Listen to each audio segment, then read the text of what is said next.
Okay, I thought over the next couple of, well, first of all, thank you and welcome. My goodness, where's my manners today?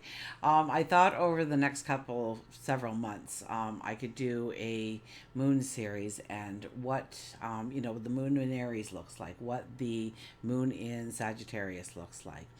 Some of the things that we need to maybe pay closer attention to in our lives, some of the things we need to step back from in our lives, and it really comes down to a personal thing. So I am going to, keep telling you to journal this and get the information. I don't even have my mic.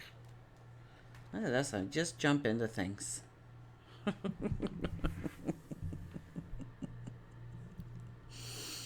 uh, okay, so um, we'll start with the moon in Aries because that would be the place to start, right? The beginning of the zodiac. So if your natal moon is in Aries, then there's probably a beautiful innocence about you. You can tend to be direct. You can lean towards spontaneous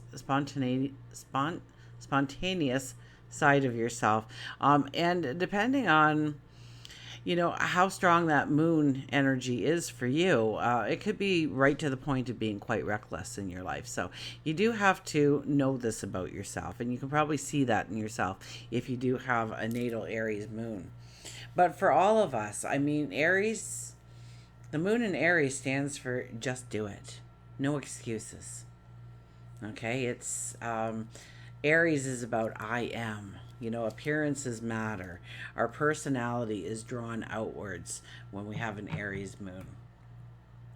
We we have more energy. We have a higher vitality. Absolutely. We can be restless to start something new. We could be looking at taking a few more chances than we usually do. We could be impulsive, or we could, this is a beautiful time to actually do something that you've been afraid to do because the Aries moon supports you in it. Okay. Now, there could be a sense of urgency in your thinking. We strive to be very independent. So, um, there's a negative side. Maybe I'll talk a little bit, just kind of key point the negatives all as one. Um, so a sense of urgency. Right now, I'm talking about the positive. It could, push us towards or take us out of that procrastination. We strive for an independence, absolutely. Since we're a little bit more reckless, a little bit more driven, a little bit more wanting to take chances, taking risks, accidents do increase during an Aries moon. We can be a little bit more abrupt or assertive, and that may be a very good thing used wisely. We want to have fun, we want to play games, and we act more on an instinctual level. Okay, so it's kind of like, that fight or flight kind of energy in us sometimes, right? Where we don't really think about a lot of the details before we come to a conclusion, we come to a decision, and we act upon that decision. It's a beautiful time to break some old habits. And during an Aries moon, we have courage. We become a little bit more fearless. We become the warrior. Okay, and if we want to look at the negatives, and we must, right? We tend to be a little less tactful or diplomatic in speaking to others.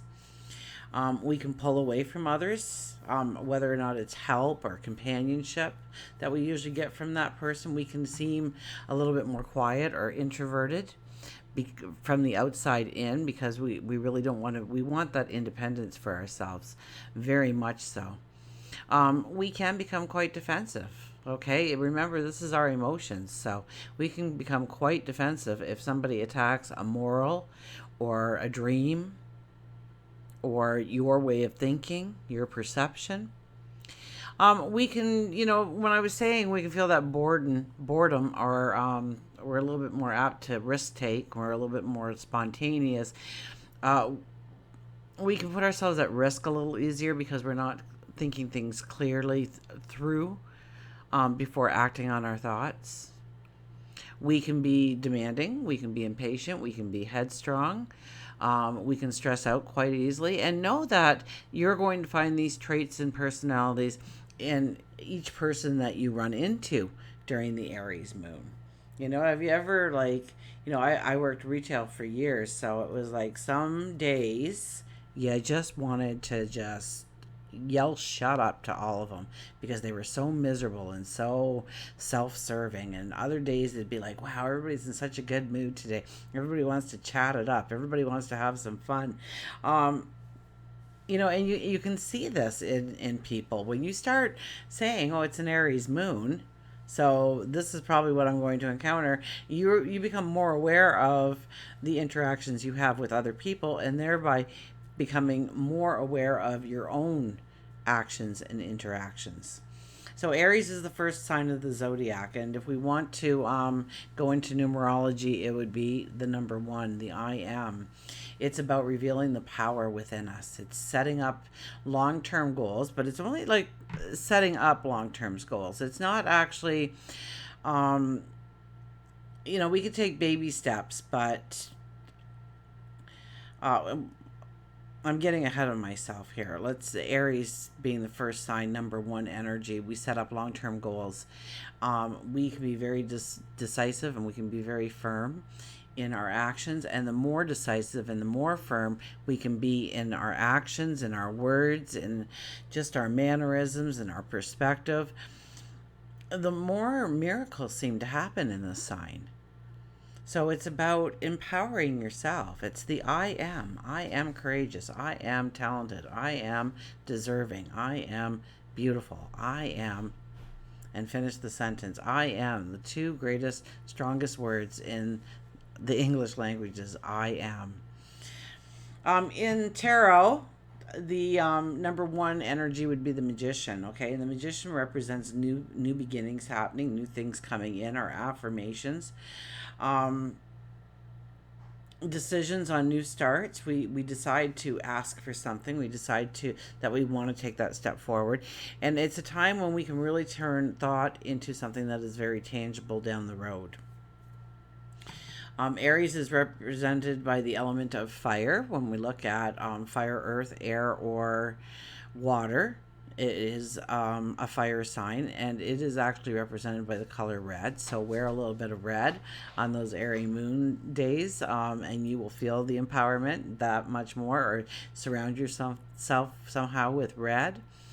And it also carries the energy of the cardinal energy, right? Cardinal, fixed, or mutable. So the cardinal energy is a very strong, beautiful energy for new beginnings, new starts. It's also a very young energy, so you almost have to think about the child and the energy. So if you ever notice a child, he'll be, let's take a little guy, and he's playing with his dump trucks one moment, and then half an hour later he's playing with his blocks, and then 15 minutes later he's watching TV, 10 minutes later he's out in the backyard with his friends. Um, when we're a child, we seem to jump from activity to activity to activity to activity to activity. And you find that a lot with the three energy people. When people have a high three energy, we won't go there. We'll wait till we talk about three energy. But we're allowing that inner child to come out and represent us.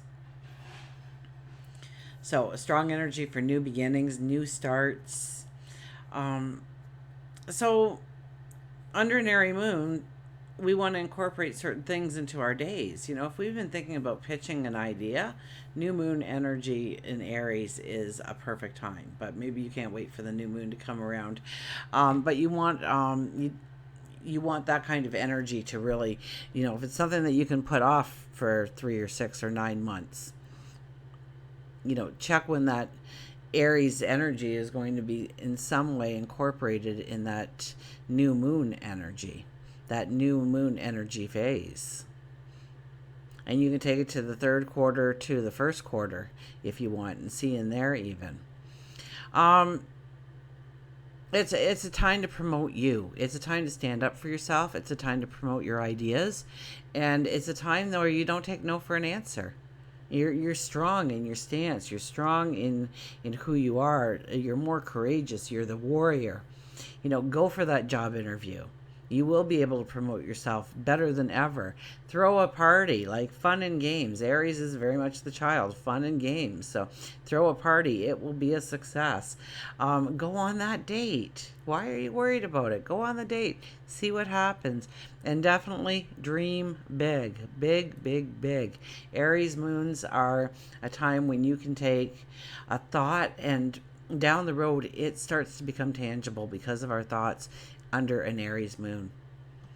So day to day, we want to look for projects that only take a couple of hours or a couple of days at most, okay? We don't want to say, I'm going to redecorate the living room and I'm going to give myself a month and a half to do it. We don't want to start something like that under an Aries moon. There's other moons to start that kind of energy under, okay? But we could do some simple things. We could say, you know what, I'm going to finally finish that trim that's supposed to go in that room that I redecorated 3 months ago, because it's a quick project that you can get done quickly. You can see a result at the end of it. And that just works its way right into the Aries moon. Okay, and find things to do of a very physical nature, whether it's swimming or running or walking or golfing or gardening. We need to channel that restless energy, that bored energy, into something that we actually want to, do our gardens and get out with friends and go golfing, or just go for a quiet walk and contemplate, reflect, to have a talk seemingly with yourself, your spirit guides, your angels. Okay, a meditation, ask yourself, what would you do if you could do anything? I mean, big dreams. That's what we're really looking at with the Aries energy, big dreams. So do an inner soul search for your passion, for your dreams, for your desires. Okay, do an inner soul search for your independence. Okay, during like full moon energies, you may see where you have become too dependent on somebody and where you need to pull back, or maybe somebody's become too dependent on you and you need to push away a little bit. Your voice is very strong. So find your inner voice through a meditation. Find your courage, find your strength. So the next time the moon comes into Aries, and if you're watching this when I release it, that would be mid-October for us, pay attention to what you know now and how it reflects in your own personal life. Look for a few things like, jot down some things that happened too, okay? Write down the moon phase. What phase was it in? And then you want to kind of use that information as you grow your knowledge of yourself in Aries. You're going to start thinking, well, what can I schedule in my life during that moon in Aries to capitalize on its energy? And what things do I need to avoid during a full moon in Aries? Or not a full moon, any moon in Aries.